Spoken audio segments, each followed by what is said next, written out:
Hello friends, welcome back to my channel. मैं हूं Uma nature beauty. तो फ्रेंड्स, आज यानी कि 11 फरवरी को माघ मास की जया एकादशी का व्रत शुरू हो गया है।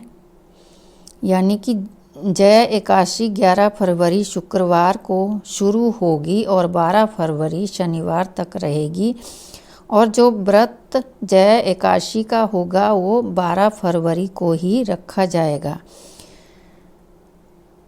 इस बार 2 दिन एकादशी तिथि होने पर व्रत शनिवार को किया जाएगा। हिंदू धर्म में व्रत उदया तिथि में रखना शुभ माना जाता है। एकादशी के दिन भगवान विष्णु की विधि विधान से पूजा अर्चना की जाती है। मान्यता है कि इस व्रत को करने से जीवन की हर तरह की समस्याएं खत्म हो जाती हैं और अनजाने में किए हुए पापों से भी मुक्ति मिलती है। इसका शुभ मुहूर्त 11 फरवरी को दोपहर 1:30 से एकादशी तिथि का आरंभ हुआ और जो कि 12 फरवरी को शाम 4:20 तक रहेगी। एकादशी तिथि में तिल दान के लिए दोनों तिथियां शुभ मानी गई हैं। आइए जानते हैं इसका महत्व, कथा और शुभ मुहूर्त। माघ महीने की एकादशी के अगले दिन द्वादशी तिथि होती है। इस दिन भगवान विष्णु की तिल के साथ पूजा अर्चना की जाती है। मान्यता है कि इस दिन तिल दान करने से स्वर्ण दान व कई यज्ञ के बराबर पुण्य की प्राप्ति होती है। इसे भीष्म एकादशी भी कहा गया है। माघ मास के स्वामी भगवान विष्णु है। एकादशी के दिन तिल, गरम कपड़े और अन्न दान करने से कई यज्ञों के बराबर फल मिलता है। मान्यता है कि ऐसा करने से पूरे साल की सभी एकादशी तिथियों के व्रत का पुण्य प्राप्त होता है। आइए जानते हैं इसकी कथा। पद्म पुराण में जया एकादशी का महत्व बताया गया है। पद्म पुराण के अनुसार मृत्यु के बाद जीवन को अपने कर्मों के अनुसार उसके अदृश्य शरीर में जाना होता है, जिसे भूत पिशाच की योनि कहा गया है।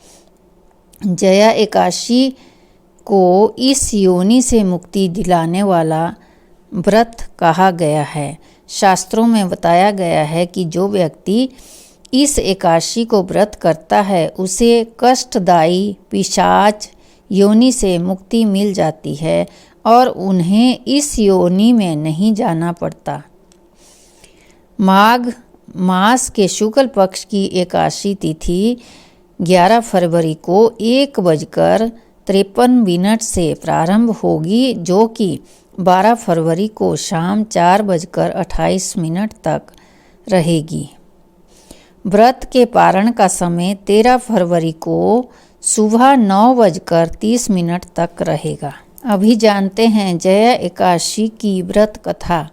एक बार अर्जुन ने भगवान श्री कृष्ण से प्रश्न किया, हे भगवान, अब कृपा कर आप मुझे माघ माह के शुक्ल पक्ष की एकादशी का क्या महत्व है विस्तार पूर्वक बताइए। माघ शुक्ल पक्ष की एकादशी में किस देवता की पूजा करनी चाहिए तथा इस एकादशी व्रत की कथा क्या है, उसके करने से किस फल की प्राप्ति शीघ्र होती है।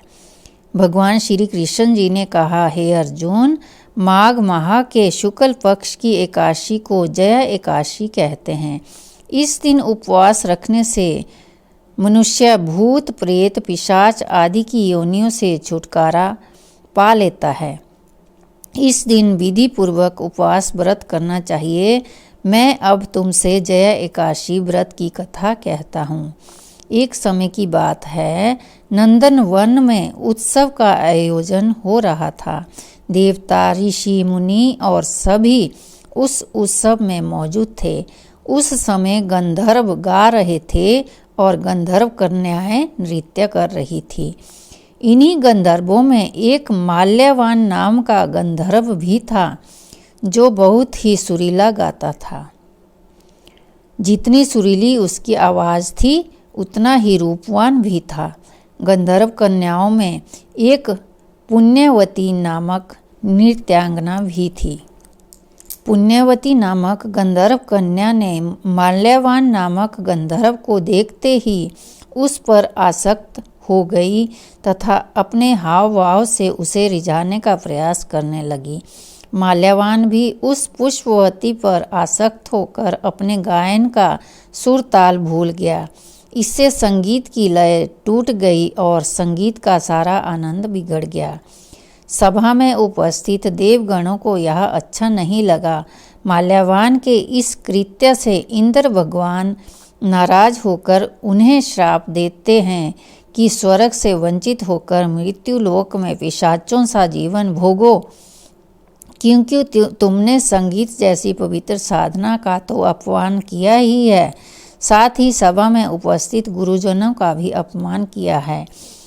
इंद्र भगवान के शाप के प्रभाव से दोनों पृथ्वी पर हिमालय पर्वत के जंगल में पिशाची जीवन व्यतीत करने लगे। पिशाची जीवन बहुत ही कष्टदायक था। दोनों बहुत दुखी थे। एक बार माघ माह के शुक्ल पक्ष की जया एकादशी के दिन संयोगवश दोनों ने कुछ भी भोजन नहीं किया था और ना ही कोई पाप कर्म किया। उस दिन मात्र फल फूल खाकर ही पूरा दिन व्यतीत किया। भूख से व्याकुल तथा ठंड के कारण बड़े ही दुख के साथ पीपल वृक्ष के नीचे इन दोनों ने एक दूसरे से सटकर बड़ी कठिनता पूर्वक पूरी रात काटी। पूरी रात अपने द्वारा किए गए कृत्य पर पश्चाताप भी करते रहे और भविष्य में इस प्रकार के भूल न करने की भी ठान ली।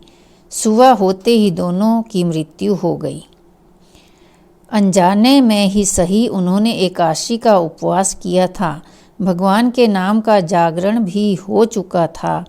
परिणाम स्वरूप प्रभु की कृपा से इनकी पिशाची योनि से मुक्ति हो गई और पुनः अपनी अत्यंत सुंदर अप्सरा और गंधर्व की देह धारण करके तथा सुंदर वस्त्रों तथा आभूषणों से अलंकृत दोनों स्वर्ग लोक में चले गए। देवराज इंद्र उन्हें स्वर्ग में देखकर आश्चर्यचकित हुए और पूछा कि वे श्राप से कैसे मुक्त हुए। तब उन्होंने बताया कि भगवान विष्णु की उन पर कृपा हुई है। हमने अनजाने में माघ शुक्ल एकादशी यानी जया एकादशी का उपवास किया, जिसके प्रताप से भगवान विष्णु ने हमें पिशाची जीवन से मुक्ति दिलाई। इस तरह से जया एकादशी का व्रत करने से भक्त को पूर्व में किए गए पापों से मुक्ति मिलती है। वीडियो के अंत में भगवान विष्णु जी की आराधना करते हुए शांताकारं भुजगशयनं पद्मनाभं सुरेशरं विश्वाधारं गजसदृशं मेघवर्णं शुभांगं लक्ष्मीकान्तं कमलनयनं योगिविद्यानगम्यं वन्दे विष्णुभवरं सर्वलोकैकनाथनं। जय एकादशी माता। अगर आपको वीडियो पसंद आए तो कमेंट बॉक्स में ओम नमो भगवते वासुदेवाय जरूर लिखें। धन्यवाद।